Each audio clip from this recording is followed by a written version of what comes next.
In today's video, we'll be going over 7 advanced positioning tips and tricks that you should probably know when it comes to playing TFT. 5 of these tips are applicable to any set, and 2 are going to be set 15 specific. So, if you find this video helpful, please make sure to like and subscribe, and let's get started. So, the first one I want to talk about today is going to be splitting or parting the enemy front line. And what do I mean by this? Well, generally speaking, in any game of TFT, you have your tanks in the front, your carries in the back, you try to whittle down your opponent's tanks, and then you eventually try to kill their carry to win out the fight. But there are some units and some sort of interactions that actually prefer to try and circumvent the enemy's front line altogether to try and cheat their way into their back and immediately delete the enemy carries. Units like Katarina, that is an assassin that likes to jump around and deal a bunch of damage, is a unit that likes to benefit from stuff like this. And Caitlyn as well, that really likes to try and snipe the opponent's carry as fast as possible to try and eliminate the biggest threat on the opponent's board and to win you the fight. So how do we actually circumvent the front line? Well, as a lot of you I would assume already know about this, is you actually part your front line like so. And the reason being is that by doing so, your opponent's tanks are forced to walk towards the sides of the board because they're going to first aggress towards these units that are inside of A1 or A7 and cause your Caitlyn to have a clear shot towards the enemy carry. So this is very, very effective for units like Caitlyn. This is also very effective for units like Katarina and just assassins in general as well, because by putting them in the corner like this, they actually have a better chance, in case these tanks are very weak, to immediately jump into the backline after clearing this to get into the back without getting stuck on some mega tanks. But there is a slight caveat to this kind of positioning nowadays, because I think while most folks are aware of this type of positioning when it comes to playing around Caitlyn and Katarina in the current set, I will say though is that this is not the most optimal. And the reason why is because of this golem in particular. And why is that the case? Well, these ones are going to go over to the right side. That's just perfect. But how about this golem onto the left side? Well, it'll walk up like this and walk up like this. But there is a problem here, where instead this golem will actually aggress onto your secondary carry, depicted by Jace with a BT, and actually start hitting him and whittling down his HP a little bit. And that might not seem like much of a problem, but it's actually worse than it was relative to previous sets because of the mana changes. Nowadays, units have very specific ways of garnering mana depending on their class, and in Jace's case, who is a fighter, he gains mana by autoing. If he gets autoed compared to previous sets, he will not get mana anymore. So this unit previously used to work as sort of like a mini mana battery, but now that is no longer the case, and instead your secondary carry gets hit for free. Another part of this that can get even worse is that if this unit in particular is a unit that stuns, think of something like a Kabuko, right? And it walks towards like this, it'll immediately stun the Jace and actually make it even harder for you to dish out DPS, making the fight go less into your favor overall. So how do we actually avoid this? Well, because of the class changes, we can actually put our Rakan in A2 instead, and then put our secondary carry over into A1. And by doing so, now your Rakan is forced to get aggro no matter what the positioning is, and your Jace is going to be safe here because the golems will automatically target Rakan due to him being a tank. I will mention this as well. This is not applicable to the other side. If you position like this, you have to just be a little bit more careful, because if this golem is in this hex instead over into the corner, now it will still aggress onto your secondary carry because it's out of range of being able to target the main carry, or excuse me, the main tank on your side of the board. So this side you just have to be a bit more careful. But that basically does it for splitting the front line. I will add this as a caveat as well. Kalista is also a unit that works very similarly to Caitlyn, who really wants to try and one-shot the opponent's carry as fast as possible by splitting the front line. But if you are playing the early game and you're playing around, let's say like a Nefiri 2 or just some sort of board that likes Kalista on the board for the traits but not necessarily for the damage, Kalista is actually a lot more effective by putting her somewhere in the middle. And despite the fact that you're not necessarily splitting the front line by any means by positioning like so, you are effectively making Kalista impossible to miss her cast onto the direction of the opponent's corner carry. So this is a bit more useful, again, when Kalista is not your main carry, because by positioning like this, it's a little dangerous to put her just straight up in the middle. And sometimes when your opponent, and rather most of the time when your opponent just has stuff in the front like this, Kalista is not going to be able to hit the corner anyways.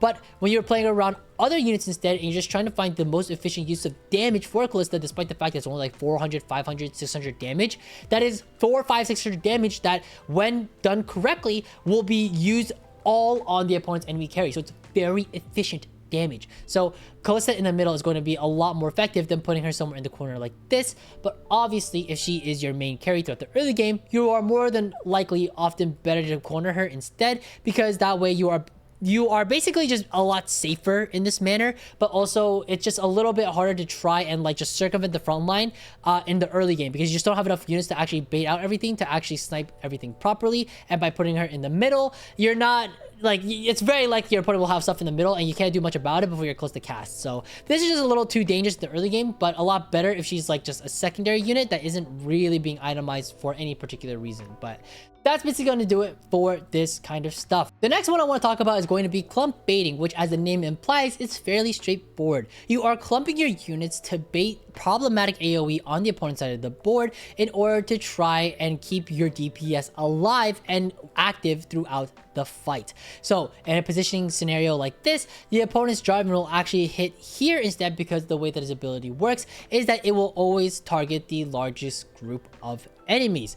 Another thing to note though, and as you've probably already guessed, is that this is, despite the fact, good for your DPS carry, bad for the fact that you are going to be still losing a ton of value, because as these units do eventually walk up, this Jarvan is still going to be targeting like 6 different units. It's quite catastrophic, to be honest. So what you can do instead is position a little bit more prudent and actually do something like so. And by doing this instead, your Seraphine and Jinx are actually relatively very safe, because after the Jarvan cast, he will actually target here. This is the area with the most units, because it hits 1, 2, 3, 4 units instead of going somewhere like here where it would potentially hit like the Jinx and the Seraphine, but it'll only target 3 at max. And quite honestly, this is just not going to happen. It'll always go here instead, down into B4. So this is definitely the way to want to go when it comes to trying to bait the Jarvan ulti. Just simply clump units that you don't care about towards each other, and that way you can deal with less of the problematic AoE stuff. The next positioning tip I want to talk about today is going to be for your melee carries, and more specifically, the difference between A1 versus B1 versus B2. And funnily enough, there is a ton of historical context that goes into why players have been shifting their melee carry between these 3 hexes over the course of this entire set. So let's talk about it. First off, prior to set 15 and prior to the class changes, players would default their melee carry in B1 or B7 and their main tank in A2 or A6 respectively. The reason being was that this would take the aggression first and stay alive as long as possible for your melee carry to dish out as much damage as possible before it starts to get aggressed. Very straightforward. But then set 15 introduced class changes, and class changes then said, hey, now, if you put your Viego or any fighter in the front row and is adjacent to a main tank or a classified tank unit, the tank will always get aggressed first, and your melee carry will be safe. It will not be prioritized first. So then, players began to start putting their melee carry over an A1 and A7 instead. But then players realized that it was bugged. So now, despite the fact that, hey, Riot was like, hey, by the way, you should be okay with your frontliner being in the front, it was not okay, because people realized their frontliner was still getting aggressive at the beginning of fights on rare occasion, and so they began putting him back into B7 instead. And then players were like, okay, great, now it's bugged, but at least now it's safe. But then on patch 15.3, Riot was like, hey, we fixed it, so now you don't have to worry about this dance charade anymore. Put it back in the front. It's now okay. Now it's actually safe. Sorry for gaslighting you. And then players began putting it back into A1 and A7. But then people then realized, oh my god, what about the mirrors? This is where things have really solidified the rationales of where you want to be putting your melee carry overall. In the mirror matchup from one melee carry to another, and this is very particularly a perfect mirror where both players have the exact same units and the exact same melee carries, but this applies to something like Bastion Yasuo as well, where this could be Bastions, this could be a Yasuo 3. This is a perfect 50-50. We don't know who wins in this fight theoretically, but what if one player sticks with A1, A7, Riot Glazer, and the other one, it's not that funny, the other one decides to put it 1 hex behind? Who wins in this scenario now? Well, it turns out the top board wins. And why is that the case? Well, specifically, what players have realized is that this unit will walk up first. And what ends up happening is that Viego will target the set first because of set class changes. And I believe it's also just the closest compared to the other Viego. But by doing so, this Viego targets the set first, But then this Viego targets the Viego first. So now we're in a predicament where we are getting turbo fucked because we decided to sell our Viego for some reason. But more specifically, we decided to put our Viego in a spot where it will actually get aggressed first compared to the opponent's Viego instead for the melee matchup. And this can be problematic. So now if you are going to be in a lobby where you see that, hey, my opponent might have a melee carry in their matchup as well, you are going to be the one who actually wants to drop back, because if they're the sucker that puts it up in the front, then you are going to win the fight. But now players have figured this out too. So now what do? You move the Viego one more over. So now instead of A1, or excuse me, we went from B1 to A1, back to B1, up to A1, and now we were in B1 because we figured out the mirror matchup, and now we are in B2 because of the mirror matchup. Because why is this now better for us? Well, this Viego will walk up, it'll target the set, this Viego will walk up as well, but then it gets there a little bit late. And because it got there a little bit late, it will now aggress onto the Viego first instead of the set. And then this will end up winning out. The same theory actually applies if you put it into C1 instead. This is particularly fine as well, because by the time the Viego walks up here, this Viego will take slightly longer and be able to aggress onto the Viego, while this one is a sucker and aggresses onto the set. Oh, TFT. Okay. The next step I want to talk about is going to be Gargoyle positioning. And this is going to be the most straightforward and easiest out of all of them for today, but it's fairly straightforward. If you have a Gargoyle main tank, something like a Malphite 3 as your front line, you want to maximize the Gargoyle value, especially during the early game when you have such a strong tank compared to other boards and other levels of DPS that your opponents may have. So if this is the case, you actually don't want to put your secondary tanks in the second row. You actually want to drop them back even further back, either the third or potentially even the fourth row. And by doing so, you're basically guaranteeing that your opponent's tanks, no matter where they are going to be aggroing onto the main tank here, and you garner the most Gargoyle stoneplate value. Very straightforward and very easy. The last one I want to talk about today is circumventing clumping to anti-spectral positioning. This is fairly niche, and is specifically with the artifact Spectral Cutlass. In this scenario, this player is playing a Darius 3, who is basically an assassin in this role, and the opponent is playing Kog'Maw reroll, who is a backline carry, but is stuck in the backline and is clumped up quite immensely because they want to make sure that no matter how the Darius hops in, it will not target the Kog'Maw. So how do you, as the Darius player, win this fight? Well, fairly simply, you get all your units, and you also clump like so. Why in God's name would you do this? Well, the answer is because we are not done yet. We are moving the Darius to A1 instead. What the fuck? Well, let me explain. In this scenario, what ends up happening is that the Darius will teleport at the beginning of the fight. It will go into this corner instead, which looks like a little stupid. But then these units will then all walk forward, right? And they'll all walk forward, and they'll all walk, and the fight ends up becoming somewhere in this middling area here. As this is the case, and as the fight progresses, the Darius will do whatever, right? Yada yada la-di-la-di-da. And then the Spectral Cutlass timer procs, and then Darius teleports back. But whoopsie daisy, Darius is now on the far left corner. And what this causes Darius to do is then walk up for free onto the Kog'Maw opponent carry, and then kill it. So this is a very cool anti-spectral clumping tech that you can use, but it's very particularly niche. And so far, I've only really seen it pulled off once by Prestivan himself. And again, very cool tech as well. Just watching Robin's ankles getting absolutely shattered. But it is such fantastic and cool niche tech that you can use in very niche case scenarios where you have Spectral Cutlass and you may want to be able to try and outsmart your opponent to try and win out fights. The next tip I want to go over is going to be the first Set 15 specific tip, and that's going to be for Unstoppable Poppy. Now, I understand that Unstoppable Poppy is a little less popular nowadays because of things like Best Defense and Body Change, but that doesn't mean you still can't use this power from time to time with augments like Keepers or Power of Friendship, where you can full value greed the Power of Friendship or Keepers value while still having your Poppy immediately jump into the fight and become a menace and be the first thing that gets targeted.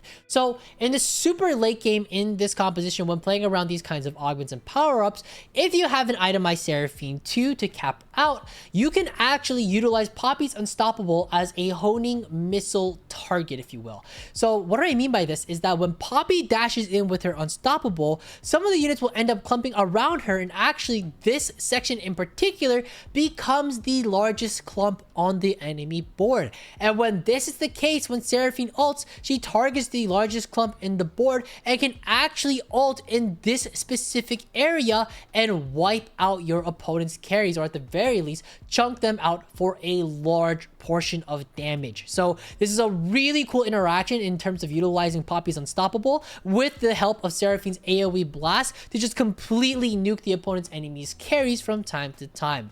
Very, very cool stuff. The last and final positioning tips I have for you guys for set 15 specifically is going to be around mentor mech stuff, and more specifically garnering the most value out of mentor mech. So what I have on screen right now is your opponent has a TF carry and we have mentor mech, the very standard variation core. You could put in the Volibear, the Yasuo, the Yone, etc., but this is generally your bread and butter.